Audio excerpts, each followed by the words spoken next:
हुआ, आ गया। भाई कितनी देर से हम इंतजार कर रहे थे। इतना बड़ा हो गया, बिल्कुल बड़े बाबू की तरह। बहुरानी जानती हो, जब ये छोटा सा था तो हमारी गोदी में खेला करता था, हमारे कपड़े खराब कर दिया। दीनू चाचा यहाँ के केयर टेकर है ये। बहुरानी आओ अपना मकान देख लो, हमने सब ठीक कर दिया है। अगर कोई भूल ले गए हो तो बूढ़े को माफ कर देना। नहीं नहीं, ऐसी कोई बेटा बात नहीं। देख के बढ़ती। छोटे बाबू ये बताओ कि छुटका कहाँ है? अजय, उसके इंजीनियरिंग के एग्जाम्स चल रहे हैं, 2-3 दिन में खत्म हो जाएंगे, आ जाएगा। अच्छा अच्छा अच्छा। बाबूरानी ये बताओ कि घर ठीक ठाक लग रहा है ना? बहुत अच्छा, मगर रसोई घर कहाँ है? आइए बताता हूँ।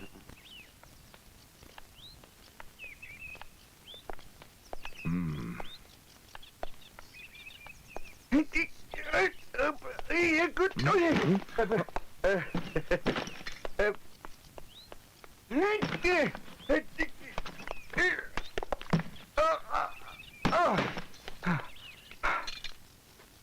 ₹40।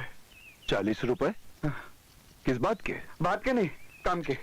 आपका इतना सामान गाड़ी से अंदर लेके आया ना, उसकी मजदूरी। पर तुमसे किसने कहा कि वो सामान गाड़ी से यहाँ लेकर आओ? देश की हालत ने। क्या मतलब? देखिए साहब, देश में बेकारी बहुत बढ़ गई है और काम तो बोलता नहीं कि मेरे पास और करो, इसलिए मैं खुद काम के पास जाता हूँ, उसे करता हूँ और अपना हक मांगता हूँ। लेकिन मांगते बहुत ज्यादा हो। साहब अगर आपको ज्यादा लग रहा है तो उसका आधा दे दीजिए, और अगर आधा भी ज्यादा लग रहा है तो आधे का आधा दे दीजिए, और अगर आधे का आधा भी ज्यादा लग रहा है तो आधे का आधा दे दीजिए। साहब आप आदमी अच्छे लग रहे हैं, इसलिए आज का काम फ्री। नहीं नहीं नहीं, ये लो। जो आदमी मेहनत करता है उसको उसकी मेहनत का मेहनताना मिलना चाहिए। शुक्रिया साहब। सुनो। जी साहब। नाम क्या है तुम्हारा? गिरजा। इसीलिए गिर गिर कर आ रहे थे तुम। अच्छा साहब। और संभल के। गिरजा साहब। गिरजा। ओहो। जानते हो दीनू चाचा, मैंने खुद कहकर अपना तबादला यहां करवाया है। मेरा रिश्ता इस जगह से कभी नहीं टूटा, बल्कि मैंने तो अजय और भारती से कहा कि रानीगढ़ ही वो जगह है जिसे मैं अपनी कर्म भूमि बनाना चाहता हूं, क्योंकि यही तो मेरी जन्म भूमि है। बल्कि मेरा तो यही सपना है कि मैं अपनी आने वाली औलाद का जन्म भी यही देखूं, उसे यहां की मिट्टी में पालूं, पोसूं, बड़ा करूं। ये तो बहुत अच्छी बात है बेटा, भगवान तेरा सपना पूरा करे। लेकिन यहाँ बहुत कुछ गलत हो रहा है। क्या गलत हो रहा है दीनू चाचा? अब तुम सरकारी वकील बन के आए हो तो धीरे धीरे सब पता चल जाएगा। लगता है दीनू चाचा तुम जानते बहुत कुछ हो, मगर बता नहीं रहे हो। बताएं भी तो कैसे बताएं बबुआ, यहाँ डर का राज है, जुल्म की हुकूमत है। दीनू चाचा, मैंने अपनी डैडी से एक बात सीखी थी। वो हमेशा कहा करते थे कि बहादुर आदमी जिंदगी में सिर्फ एक ही बार मरता है, मगर कायर न जाने कितनी मौतें मरता है।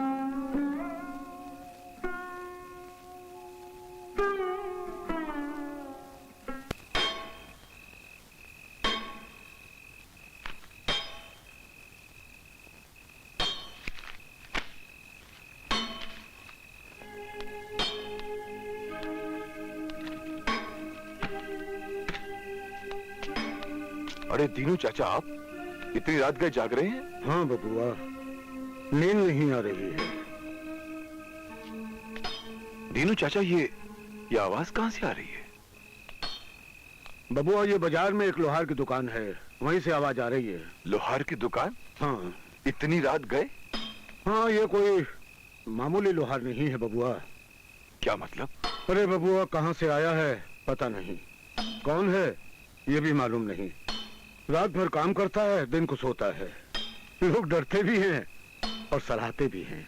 दिखने में बहुत खूंखार लगता है, लेकिन अंदर से बहुत नरम है।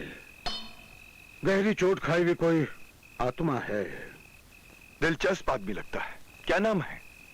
जगन्नाथ।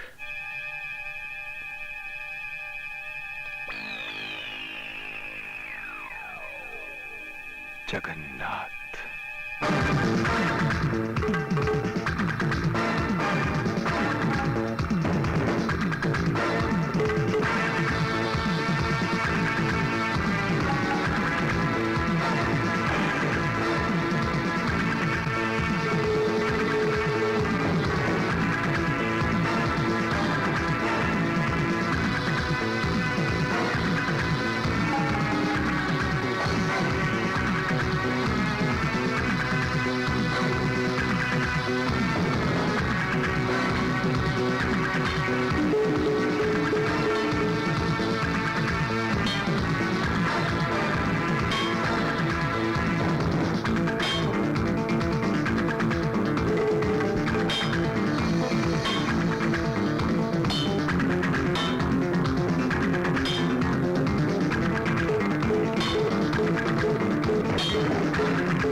जितना अच्छा दिखता है उतना अच्छा चलेगा क्या?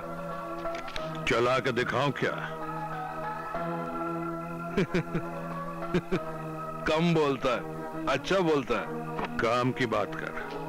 हाँ, ये नए किस्म के बंदूक का नक्शा है। ये सिर्फ तुम ही बना सकते हो।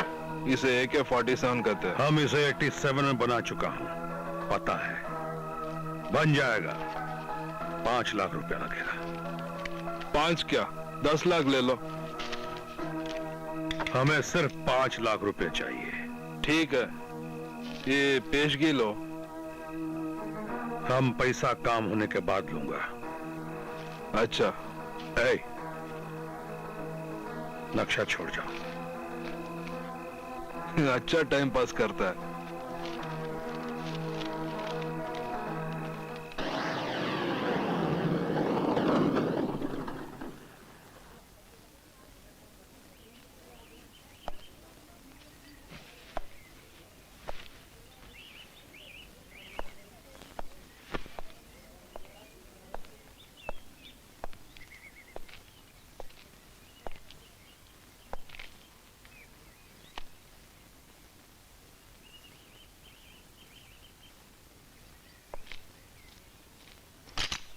अरे भाई, कोई है? कोई नहीं है, सिर्फ जगन्नाथ है। हाँ जगन्नाथ भाई, ये हथौड़ा कितने का? 60 रुपया का। पैसा रखो और चलते बनो। अब हम सो रहा हूं। हाँ हाँ जगन्नाथ भाई, माफ करना, तुम्हारी नींद खराब की। ये पैसे कहाँ रखूं?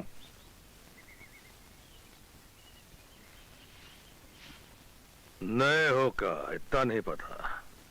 जी हाँ, अभी अभी नया सरकारी वकील बनकर आया हूं यहाँ।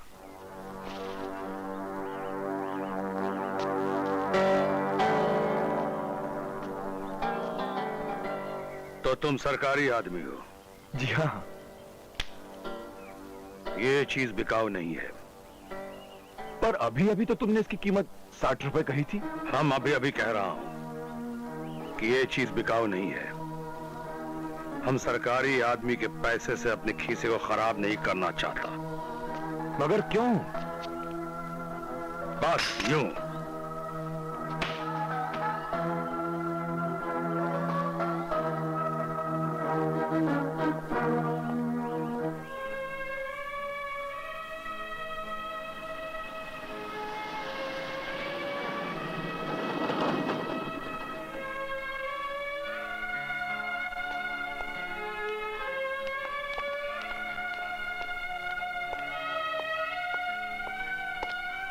सुनिए, जी?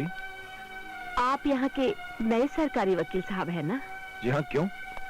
क्या मैं आपसे 5 मिनट बात कर सकती हूँ? हाँ हाँ, क्यों नहीं। आइए अंदर चल के बात करते हैं, आइए। जी।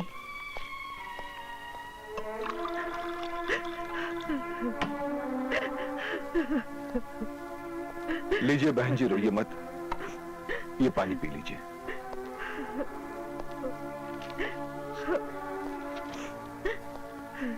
आपके पति को सबके सामने बदमाश घसीट कर ले गए। किसी ने आवाज तक नहीं उठाई, ये बात तो समझ में आती है। उसके बाद आपके पति की लाश मिली। डर के मारे किसी ने कुछ नहीं कहा, यह भी समझ में आता है। लेकिन पुलिस की लाचारी के किस्से और लापरवाही के कारनामे तो सुने गए हैं, मगर बदमाशी के अफसाने, वो भी दिन दहाड़े, ये पहली बार सुन रहा हूं मैं। जानती हैं, आपके पति के इस केस की फाइल में एक भी काम का कागज नहीं है। सबूत और गवाहों की बात तो दूर, एक ढंग का पंचनामा भी नहीं बनाया गया है।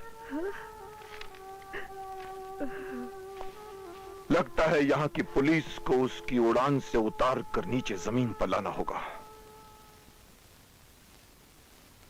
क्या नाम बताया आपने उस बदमाश इंस्पेक्टर का?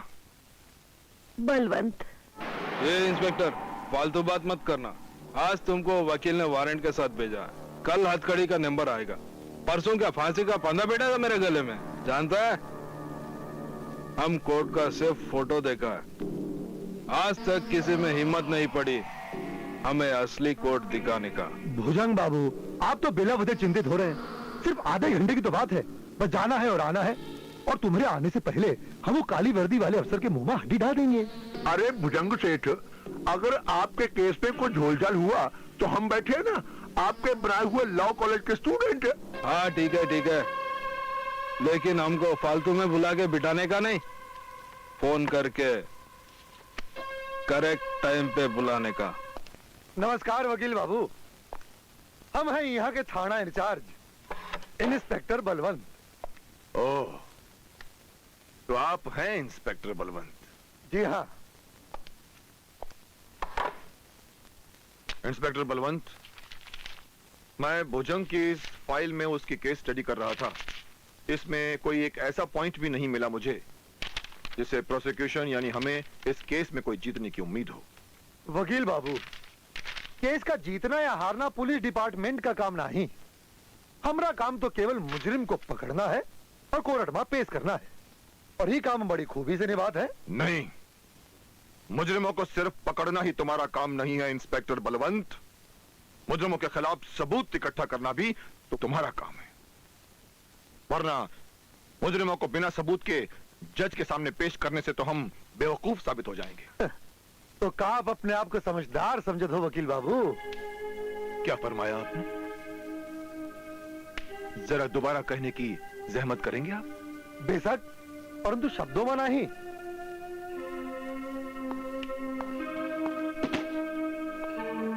ई बैग में ई केस की फाइल है, तनिक देख तो ले हो।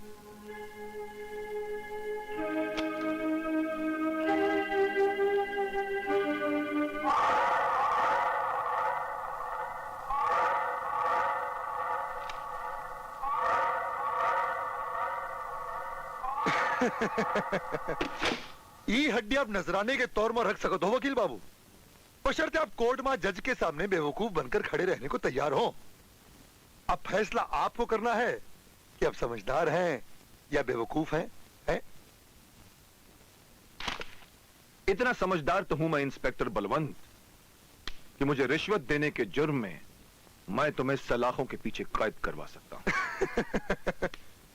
वाकया बड़े बेवकूफ हैं वकील बाबू, क्योंकि नोटों से भरा ई बैग आपको किसी ने लाके दिया, आपने अपने हाथों से उसे खोला, मैंने तो उसे छुआ तक नहीं। मगर यह रिश्वत है जो मुझे तुम्हारी आंखों के सामने दी गई है। मैं तो यहां था ही नहीं, सबूत आपके पास है नहीं, और गवाही ई देगा नहीं हड्डी डाल के। साहब, भुजंग बाबू आ गए हैं। जज से जाके कह दो। Yes sir.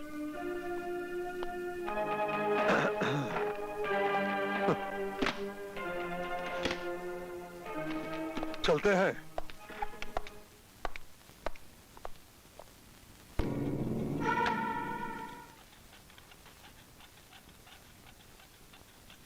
Mister public prosecutor, Mrs Mohan Sinha का इल्जाम है भुजंग बाबू के खिलाफ कि इन्होंने इनके पति मोहन सिन्हा का कत्ल किया है। इसका कोई सबूत या कोई गवाह है आपके पास? जी नहीं योर ऑनर, पुलिस की रिपोर्ट में गवाह और सबूत का कोई जिक्र ही नहीं है। लेकिन एक बात जरूर है, सर्कमस्टेंशियल एविडेंस यानी हालात का इशारा मिस्टर भुजंग की ओर है। हालात के इस इशारे को जुर्म साबित करने के लिए कोई सबूत, कोई गवाह है आपके पास? जी नहीं, फिलहाल तो नहीं है। तो फिर आप अदालत का वक्त क्यों जाया कर रहे हैं? मैं चंद दिनों की मोहलत की दरखास्त करना चाहता हूं योर ऑनर। हो सकता है इस बार पुलिस कोई गवाह ढूंढने में कामयाब हो जाए। पुलिस अपनी तहकीकात पूरी कर चुकी है योर ऑनर। हमका कौनू सबूत, कौनू गवाह नहीं मिला। ये तो एक बहुत ही सिंपल सा सुसाइड केस लगता है, यानी कि आत्महत्या। ये झूठ बोल रहा है सरकार। जहाँ भुजंग ने मेरे पति को मारा वहाँ 10-20 नहीं 50-60 आदमी थे, और वो सब अंधे नहीं थे, बहरे नहीं थे। फिर पुलिस ये कैसे कह सकती कि किसी ने कुछ देखा नहीं, कुछ सुना नहीं? श्रीमती जी, आप कहती है कि आपके घर के सामने अंधे और बहरे नहीं रहते, लेकिन मौके वारदात पर जब पुलिस पहुंची तो वहां अंधे बहरे तो क्या लूले और लंगड़े भी नहीं थे, क्योंकि वहां कोई था ही नहीं।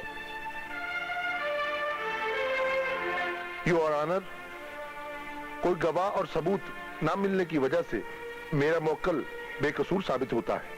इसलिए मैं अदालत से अपील करता हूं कि मेरे मोक्कल को इज्जत से बरी करे। मिस्टर पब्लिक प्रोसिक्यूटर, आप कुछ कहना चाहते हैं? नहीं नहीं साहब, मुझे कुछ कहना है।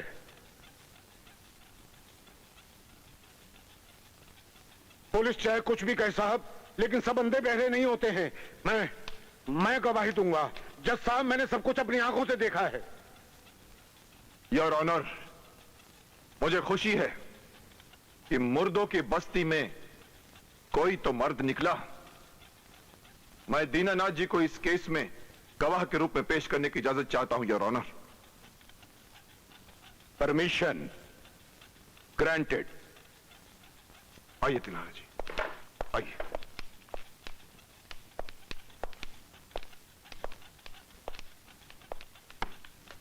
गीता पर हाथ रख के कसम खाइए कि जो कहूंगा सच कहूंगा, सच के सिवा कुछ नहीं कहूंगा। मैं जो कहूंगा सच कहूंगा। हाँ देनू चाचा, आप इस अदालत को यह बताइए कि आपने क्या देखा और क्या सुना। साहब, मैंने देखा कि भुजंग और उसके आदमी सड़क के बीचों बीच मोहन बाबू को ऐसे मार रहे थे जैसे वो उन्हें जान से मार देना चाहते हैं। और क्या देखा? फिर मैंने देखा कि वो उन्हें गाड़ी में डाल के ले गए। दीनू चाचा, तुमने भुजंग बाबू और उनके साथियों को मोहन सिन्हा को मारते देखा? जी हाँ, मैंने अपनी आंखों से देखा है। मरते देखा? साहब, जिस तरह से वो मार रहे थे उससे तो अंदाजा नहीं, तुमने मरते देखा? जी नहीं। जो ऑनर, तो मतलब बिल्कुल साफ है। इस आदमी की गवाही से यह साबित नहीं होता कि भुजंग बाबू और उसके साथियों ने मोहन सिन्हा का कत्ल किया है। कत्ल नहीं किया तो कत्ल करने की कोशिश तो की। मामला कत्ल का है, कत्ल करने की कोशिश का नहीं। कोशिश के बगैर कत्ल नहीं होता मिस्टर भाटिया। योर ऑनर, किसी इंसान पर कातिलाना हमला करने की सजा तो भुजंग बाबू को मिलनी ही चाहिए। नहीं नहीं, इस इंसान की गवाही से सिर्फ पब्लिक प्लेस में शांति भंग करने का इल्जाम साबित होता है। यह अदालत मिस्टर भुजंग को 7 दिन की कैद और 200 रुपए जुर्माना करार देती है।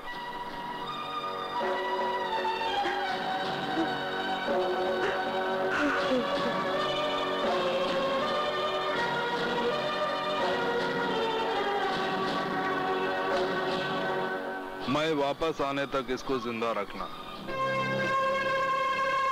मैं खुद इसका टाइम अप करूंगा।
क्यों डॉक्टर, मैं बीमार नहीं तो घायल तो हूं ना। चल, मेरा नाम लिख रजिस्टर में।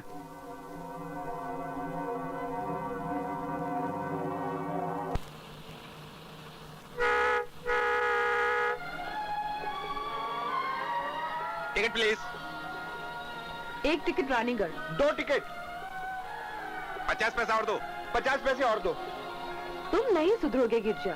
वो क्या है, मैंने तुम्हें स्टेशन पे देख लिया था। एक लड़की का अकेले सफर करना ठीक नहीं, इसलिए मैंने कहा चलो तुम्हारा बॉडीगार्ड बन के साथ चलता हूँ। और फिर एक बस की टिकट में एक बॉडीगार्ड मिलना कितना अच्छा है, और ऊपर से मैं कुछ ले भी नहीं रहा। भाई साहब खड़े क्यों हैं? 3 आदमी की जगह है, बैठ जाइए। हटिए जरा। इधर आ जाओ ना, बैठने दो बेचारे को। हो रहा हूँ। Thank you. कोई बात नहीं। मैं आपसे नहीं, इनसे बात कर रहा हूँ।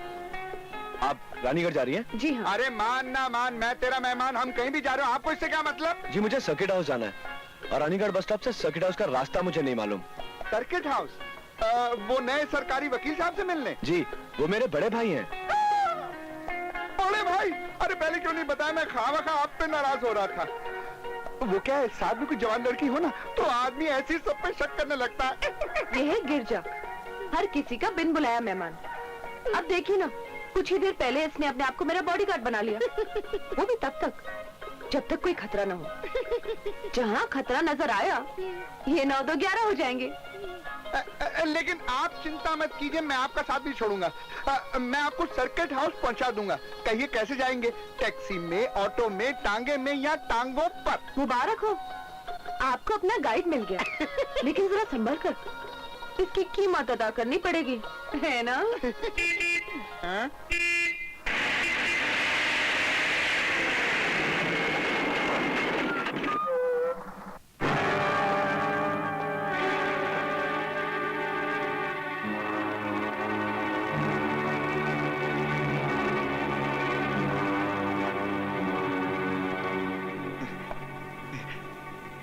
आप भी कमाल करती हैं। मैं आपको लेने स्टेशन गया था, पर आप कहीं नजर ही नहीं आई। देखिए मैं आपके लिए गाड़ी लाया हूं। हाँ चलिए मेरे साथ चलिए। देखिए आप एक शरीफ लड़की की तरह मेरे साथ गाड़ी में चलिए। ये बस में जाना अच्छा नहीं लगता है। हाँ चलिए चलिए ना, चलिए चलिए।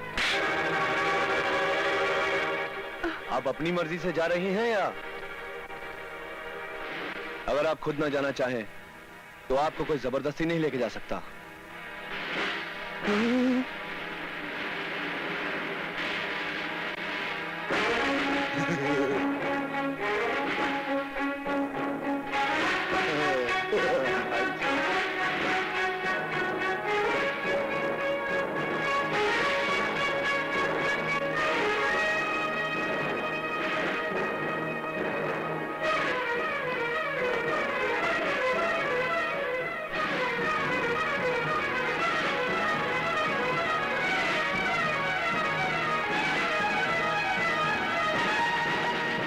ये बढ़िया। रहीम हट, मैडम को बैठने दे। संभाल के। ये आप उसकी बातों को बुरा मत मानिएगा। तो उसकी बातों को मैंने भी बुरा नहीं माना, बिल्कुल नहीं माना। कौन था ये? मंगा। बस यूं समझ लो कि सारा रानीगढ़ इन लोगों के इशारों पर चलता है। मैं तो कहूंगा कि मंगा जैसे लोगों के साथ पंगा मत लेना। कहीं उस लड़की को वो लोग? नहीं, कुछ नहीं, उसकी चिंता मत करो। वो शहर में डॉक्टरी पढ़ती है, अपनी हिफाजत खुद कर लेगी। अरे ड्राइवर साहब, चलो भाई गाड़ी ले लो। चले ना? चलो चलाओ गाड़ी।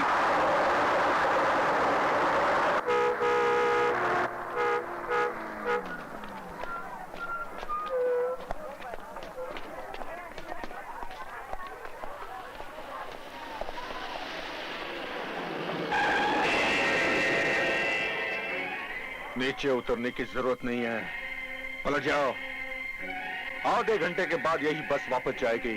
हाँ, आधे घंटे बाद जाएगी। अच्छा है ना, अंदर इंतजार कर लेंगे। आ जाओ अंदर गुरु। Shut up.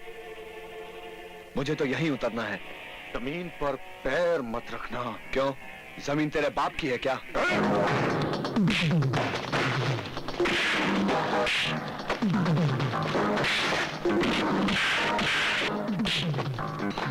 नहीं!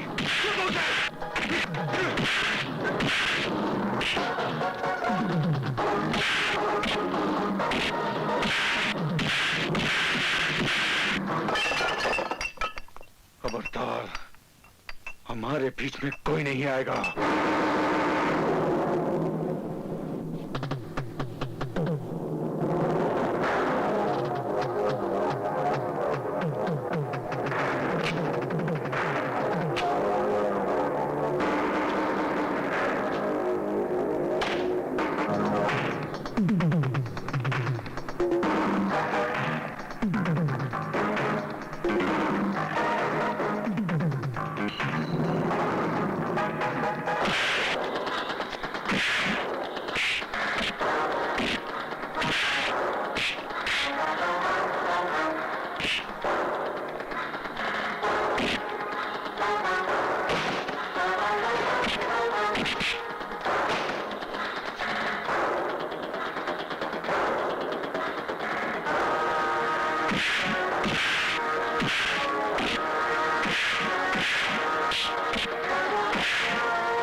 अरे ओ उग्रवादी, हिंसा फैला तो गांधी के देश में है। झगड़ा मैंने नहीं शुरू किया इंस्पेक्टर साहब, इसने किया। वो देखिए बस के दरवाजे पे चिप चिपकाई है। ज्यादा बकबक नहीं, चला थाने में। लेकिन इंस्पेक्टर साहब मेरी बात लेकिन वेकिन कुछ नहीं, अंदर ले जाऊंगा और सारी हवा निकाल दूंगा हड्डी डाल के। देखिए इंस्पेक्टर साहब, मैं एक शरीफ आदमी हूँ और इस शहर के नए प्रोसिक्यूटर अरविंद कपूर का छोटा भाई हूँ। ओ, तो तुम अरविंद कपूर के छोटे लल्ला हो, पब्लिक प्रोसिक्यूटर के भाई हैं। सीधी तरह चला हो, नहीं तो धक्के मार के ले जाऊंगा। चला। इंस्पेक्टर, तुम नहीं जानते तुम कितनी बड़ी गलती कर रहे हो। बगैर किसी जुर्म के तुम मुझे लॉकअप में नहीं बंद कर सकते। खामोश! एक भी लफ्ज जबड़े से बाहर निकाला ना तो जिंदगी भर पछताना पड़ेगा बबुआ। साहब आपके भाई को पुलिस पकड़ के थाने ले गई। कब? कहां से? अभी बस के अड्डे से।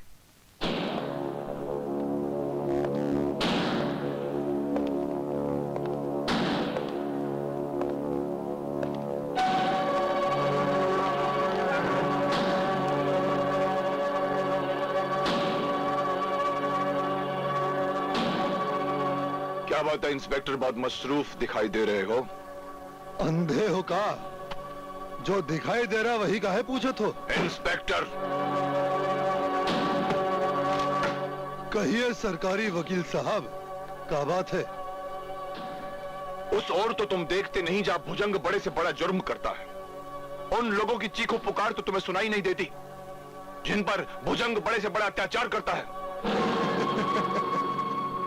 आपको दर्द कहां हो रहा है, काहे हो रहा है, ये हम अच्छी तरह समझते हैं वकील बाबू। परंतु हम क्या करें, हम तो कानून की हड्डी हैं, इसलिए मजबूर हैं। सड़क पर दंगा करते, आम जिंदगी में खलल डालते, अमन और शांति को भंग करते हमने तुम्हारे भाई को गिरफ्तार किया है। और हमका पूरा यकीन है कि जो दफा हमने लगाई है उसके तहत तुम अदालत में अपने भाई के लिए कड़ी से कड़ी सजा की मांग करोगे, ठीक उसी तरह जिस तरह तुमने भुजंग बाबू के लिए की थी। ये सच्चाई तुम्हारे बाप की जागीर नहीं है जिसे तुम अपनी मर्जी से तोड़ मरोड़ सको इंस्पेक्टर बलवंत। फिलहाल ये रहे मेरे भाई की जमानत के कागजात। तकलीफ तो होगी तुम्हें, दर्द भी होगा, कहां होगा, कितना होगा ये भी मैं जानता हूं। पर क्या करूं, मजबूर हूं ना इंस्पेक्टर बलवंत। बड़ा भाई जो ठहरा, अब पढ़ लिया हो तो जल्दी रिहा कीजिए मेरे भाई को।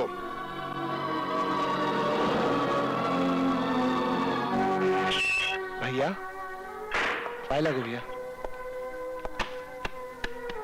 एक बात हड्डी से बांध दो बबुआ, कई इलाके में होने वाले किसी भी जुर्म का ना तो कौनू गवाह होता है और ना ही कौनू सबूत। पुलिस की हड्डी मजबूर है और जनता की हड्डी लाचार। ऐसा क्यों भैया? वो इसलिए अजय, यहाँ के लोग अंधे और बहरे हो चुके। उनकी आंखों पर भुजंग के गुंडों के डर की पट्टी बंधी हुई है और उनके कानों में इन वर्दी वाले गुंडों के डर की रुई ठुसी हुई है। तुम्हारा भाई आजाद है, तशरीफ ले जाइए। सच इतना कड़वा तो नहीं होता इंस्पेक्टर बलवंत जितना तुम्हें लग रहा है। आजा आजा। भाभी,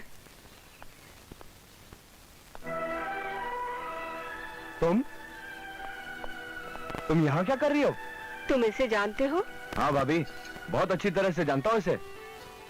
अच्छा, देख रही हूँ घर आके भाभी से मिलने से पहले तुम बहुतों से मिल चुके हो। बहुतों से नहीं भाभी, इनसे, जिनसे पहली बार मिलने से ही अफसोस होने लगता है। अरे भाई, क्यों इस मासूम को दोष दे रहे हो? बैठो बैठो।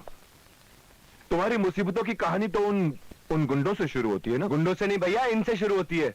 इनकी मैंने तरफदारी की और ये बस से उतरकर मटक कर गुंडों के साथ चली गई। मैंने ऐसा क्यों किया, जानना चाहते हैं आप? जी। आप इस इलाके में नए हैं, आप नहीं जानते मंगा एक पागल आदमी है।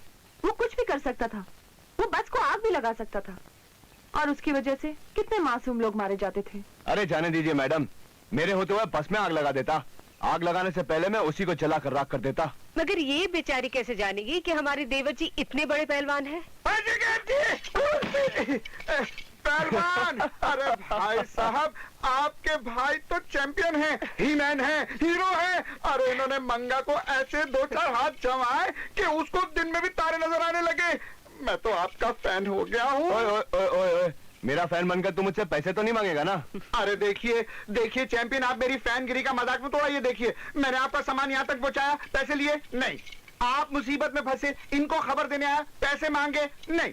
लेकिन अगर आज शाम को आप लोग मेरे मोहल्ले में नहीं आए तो यहाँ आने और न्योता देने के पैसे मांगूंगा। हाँ। क्या हो रहा है तेरे मोहल्ले में? अरे आज मेरे चचेरे भाई की शादी है। चचा जी, पायला को चचा जी, आपके लिए रिहाई के ऑर्डर लाया हूँ।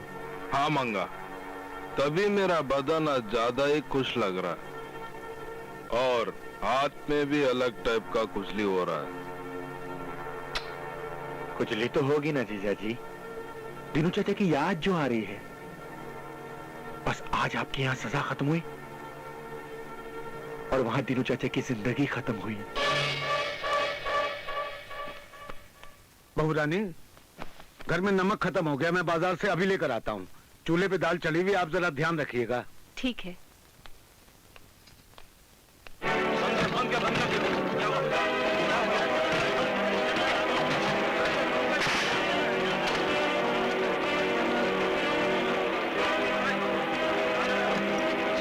अरे शंकर, ए शंकर, अरे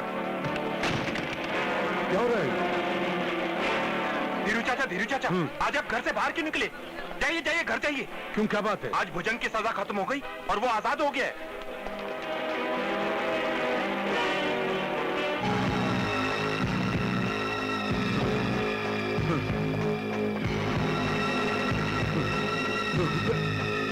इंस्पेक्टर साहब, इंस्पेक्टर साहब, इंस्पेक्टर साहब, मुझे बचाइए, बचाइए मुझे। वो मुझे मार डालेगा, रोकिए उसे। कौन किसे मार डालेगा, किसे रोकूं? इंस्पेक्टर साहब, भुजंग, उसके आदमी चारों तरफ फैले हुए मुझे मारने के लिए। तुमका कैसे मालूम कि तुमका भुजंग बाबू जान से मारना चाहते हैं? साहब, भूल गए आप, उस दिन कचहरी में आपके सामने मुझे धमकी दी थी।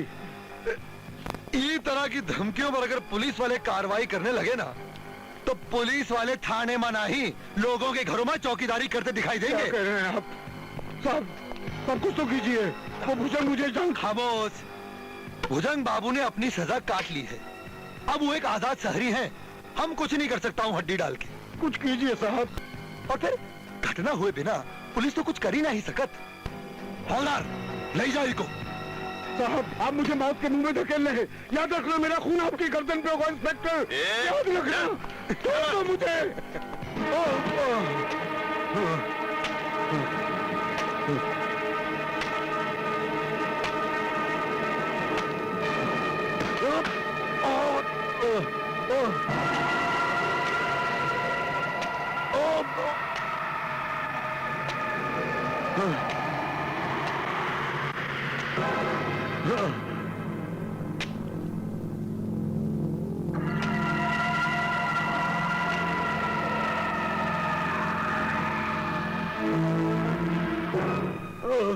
बहुत बोलता है रे तू, बहुत बोलता है।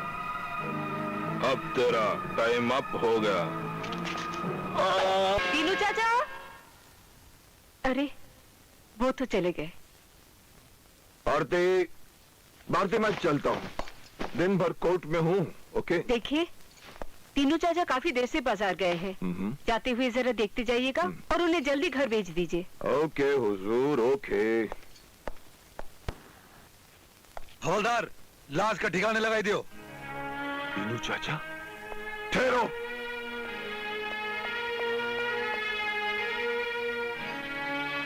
ओह गॉड। इंस्पेक्टर बलवंत, ये कैसे हुआ? यहाँ ना तो किसी ने कुछ देखा है और ना सुना है। इस वर्दी का कुछ तो ख्याल करो इंस्पेक्टर बलवंत। ये लाश किसी जानवर की नहीं है, एक इंसान की है, एक बूढ़े लाचार बेसहारा इंसान की। और आप इसे इस तरह उठवा रहे हैं जैसे ये लाश नहीं कोई कचरा हो, जिसे आप अपने मालिक का रास्ता साफ करने के लिए उठवाकर बाजू में रखवा देंगे। इंस्पेक्टर बलवंत, या जो कुछ भी हुआ है वो किसी वीराने में नहीं, भरे बाजार में सबके सामने हुआ है। वकील बाबू, ये तुहार अखाड़ा नहीं, तुहार अखाड़ा वो कचहरी की 4 दीवारी का बीच में है। वहाँ चलाइएगा अपना पैंतरा हड्डी डाल के। अब दफा हो जाए यहाँ से। चला जाऊं? ये देखने के बाद भी कि एक थानेदार कत्ल की वारदात की तहकीकात करने के बजाय उस पर पर्दा डालने की कोशिश कर रहा है। आप अभी और इसी वक्त पंचनामा बनाइए इंस्पेक्टर बलवंत, और पूछिए इन सब लोगों को इस हादसे के बारे में। पूछे? अभी पूछत हैं, इसी वक्त पूछत हैं। गांव वालों, आप लोगों में जोनू भी ई हत्या के बारे में कुछ भी देखा हो, सुना हो या जानत हो, वो हमारे संग थाने चलने को तैयार हो जाए। चलिए। अरे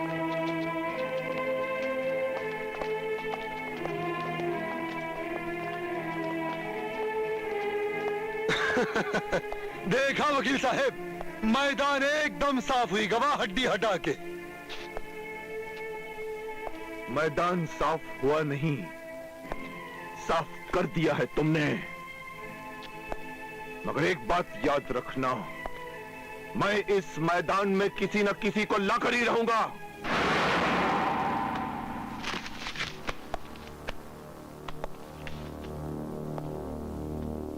अरे आइए आइए श्रीमान वकील साहब, ये कुर्सी दे रहे। क्या चलेगा, ठंडा या गरम? कहिए, कैसा आना हुआ? तुम अच्छी तरह जानते हो कि मैं क्यों आया हूं। मैं कोई अंतर्यामी या तांत्रिक तो हूं नहीं। हाँ, अंदाजा लगा सकता हूं। जब टाइम अप हो जाता है तो बकरा कसाई खाने में जाता है काटने के लिए, और कसाई जाता है काटने के लिए। अब तुम ही बताओ कि तुम बकरे हो या कसाई? तुम जैसे बकरे के लिए तो मैं कसाई था, कसाई हूं और कसाई रहूंगा। मुझ पर इस उपकार का कोई खास कारण? हाँ, दीनू चाचा का कत्ल। दीनू चाचा? ये दीनू चाचा कौन है? वही अपना सर्किट हाउस का चौकीदार। हाँ, बहुत बोलता था, हरामजादा सच बोलता था। सच बोलने की बीमारी ने उसका टाइम अप कर दिया। वकील साहब, ये तुम्हारा मेरा फाइट नहीं है, वरना मैं तुम्हें अब भी खलास कर देता। जाओ। क्यों फुकट में तुम मेरा टाइम खराब करने आए हो? मैं तुम्हारा टाइम खराब नहीं, तुम्हारा टाइम अप करने आया हूं। अरे ये तो मेरे ही गले पड़ रहा है। वकील साहब, किस बिना पे तुम ये नेक काम करने जा रहे हो? जानते हो, बिना सबूत के, बिना गवाह के तुम कचहरी में कैसे लगोगे? ठीक वैसे जैसे बिना कपड़े का कोई आदमी। गलत मिसाल दे रहे हो तुम भुजंग, सही मिसाल मैं तुम्हें देता हूं। सुनो, कानून एक ऐसा अजगर है जो कहां छिपा बैठा है तुम नहीं जानते। जिस दिन उसकी गिरफ्त में आ गए, बिना चबाए निगल जाएगा तुम्हें।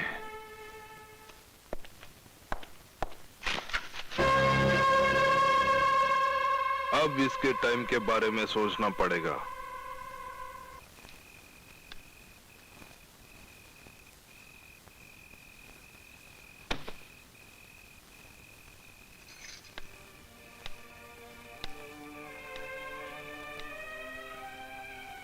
बहुत रात हो गई, चलो सो जाओ।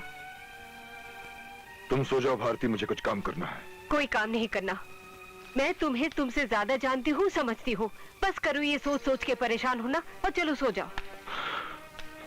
अरविंद, तीनू चाचा की मौत से मुझे भी धक्का पहुंचा है, मगर इसका मतलब ये तो नहीं। तुम समझती नहीं हो भारती, मेरी मजबूरी, मेरी बेबसी, मेरी लाचारी ये है कि मैं उन सब लोगों को जानता हूं जिन्होंने दिन दहाड़े सड़क पर राह चलते लोगों की आंखों के सामने दीनू चाचा का कत्ल किया है, और मैं कुछ नहीं कर सकता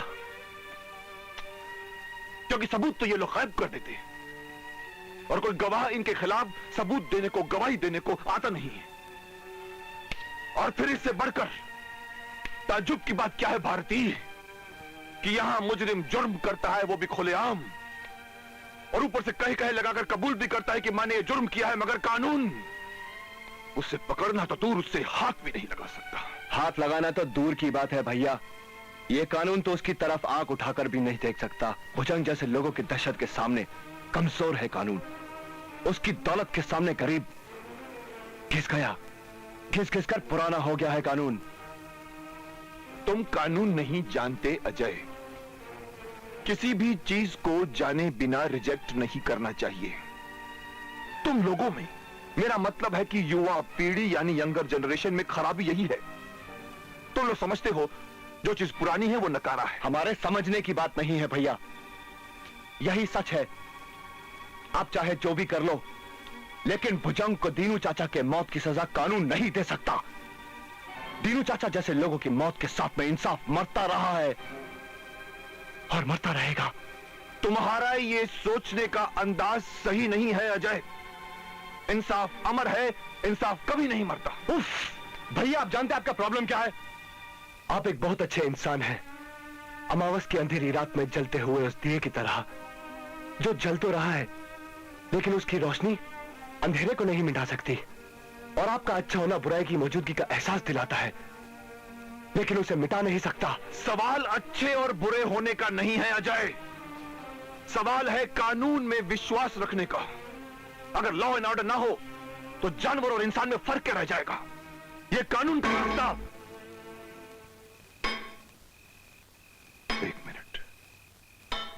एक मिनट अजय, भुजंग पर काबू पाने का रास्ता मुझे नजर आ रहा है।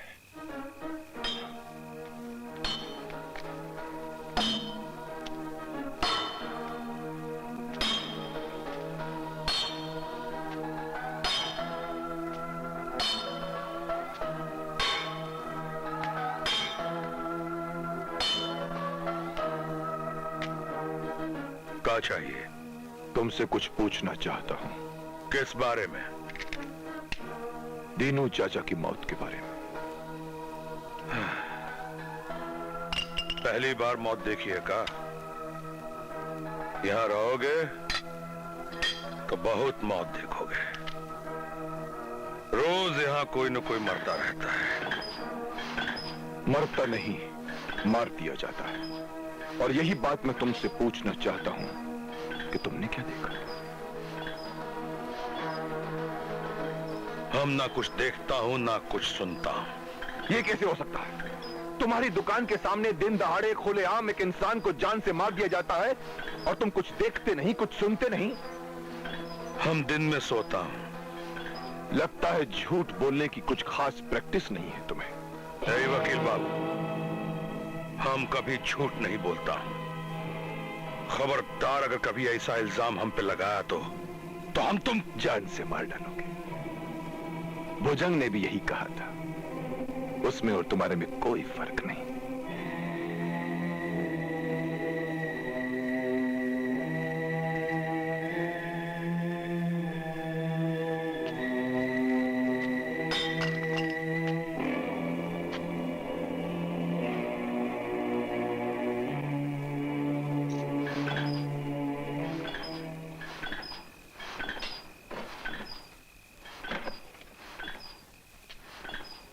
दीनू चाचा कहता था कि लोहार देखने में तो बहुत खूंखार लगता है, मगर अंदर से बहुत नर्म है।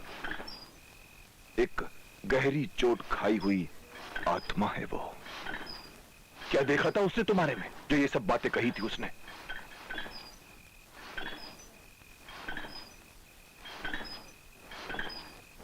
दीनू चाचा मेरा कोई नहीं लगता था, मगर वो यहां पैदा हुआ था, यहां मर गया। और ताज्जुब की बात है कि उसकी मौत पर एक भी इंसान को कोई फर्क नहीं पड़ा। उसके कत्ल का कोई एक भी सबूत नहीं, कोई एक भी गवाह नहीं।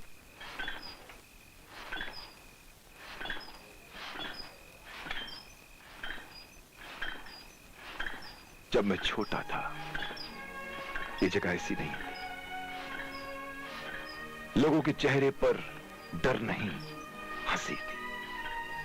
एक का दर्द दूसरा बांटता था, भाईचारे और दोस्ती की भावना भरपूर थी। मगर आज लगता है सब कुछ मर गया है। हाँ हाँ, मरे हुए और डरे हुए लोगों में कोई फर्क नहीं होता है। अब तुम चलो यहां से, हम अपना काम करूंगा।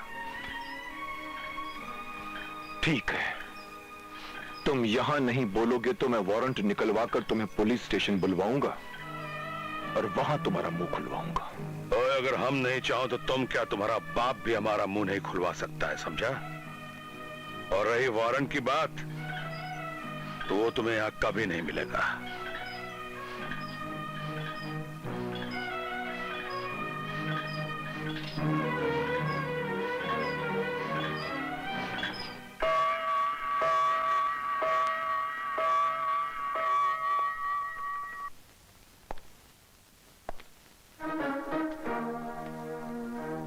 नहीं मिला ना वारंट वकील साहब? तुम आ गए हो तो वारंट भी आ जाएगा। अरे हम तो अपनी मर्जी के मालिक हैं वकील साहब। वारंट में तो 2-3 लोगों की मर्जी चलती है। अभी अभी तुम्हारा इंस्पेक्टर आएगा और कहेगा। हम क्या बताएं वकील साहब, हम बहुत कोशिश किए रहे, परंतु क्या करें, शाम के 5 बज गए। हम क्या बताएं वकील साहब, हम तो बहुत कोशिश किए रहे, परंतु क्या करें, शाम के 5 बज गए थे। तुम्हारी वारंट वाली धमकी तो नाकाम हो गई वकील बाबू। अब पूछो क्या पूछना चाहते हो, पूछो।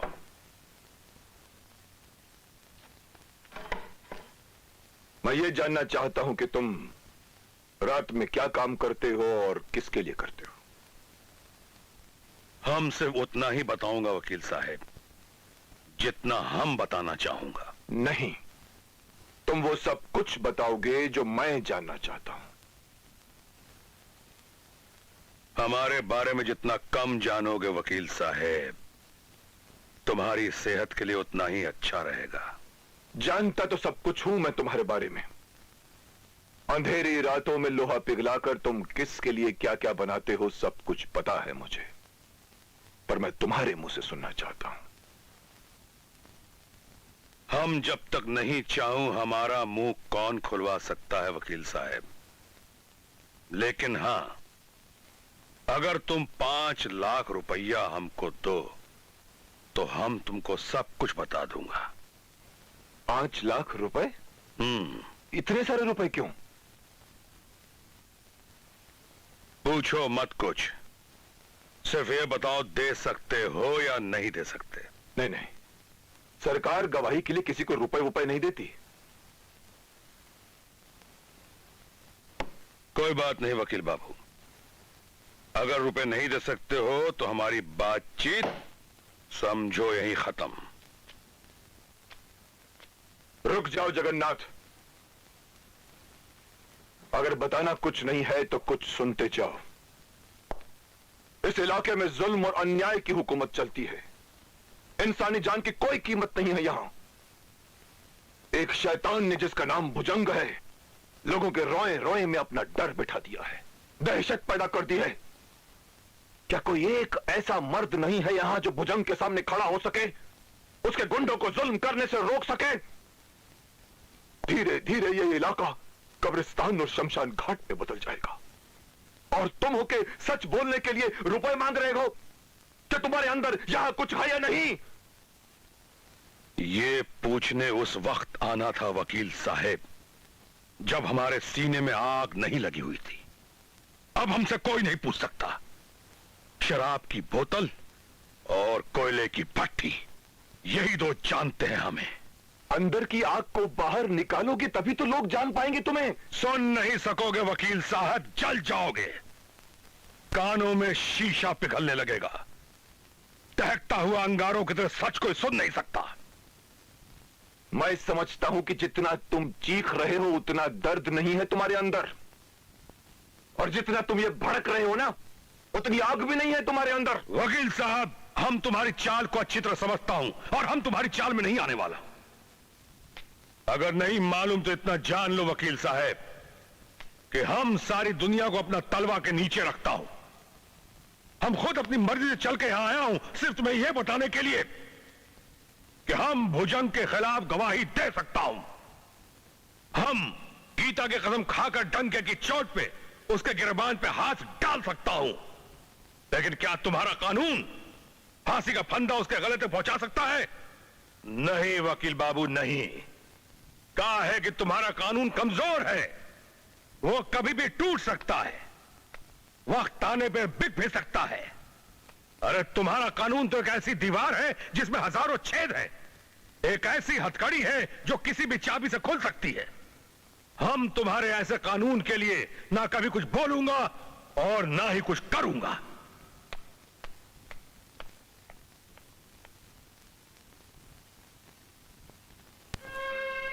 आइए, बैठिए। सब ठीक है, चिंता की कोई बात नहीं। माँ और बच्चे दोनों अपनी अपनी जगह बिल्कुल ठीक है। सिर्फ तनाव और चिंता से दूर रहना होगा। यही तो मुश्किल है डॉक्टर। क्यों? तनाव और चिंता से मुक्ति कैसे मिल सकती है जबकि मेरे पति दिन रात लीन रहते हैं अपने काम में। काम ही उनकी पूजा है। ऐसा हाल है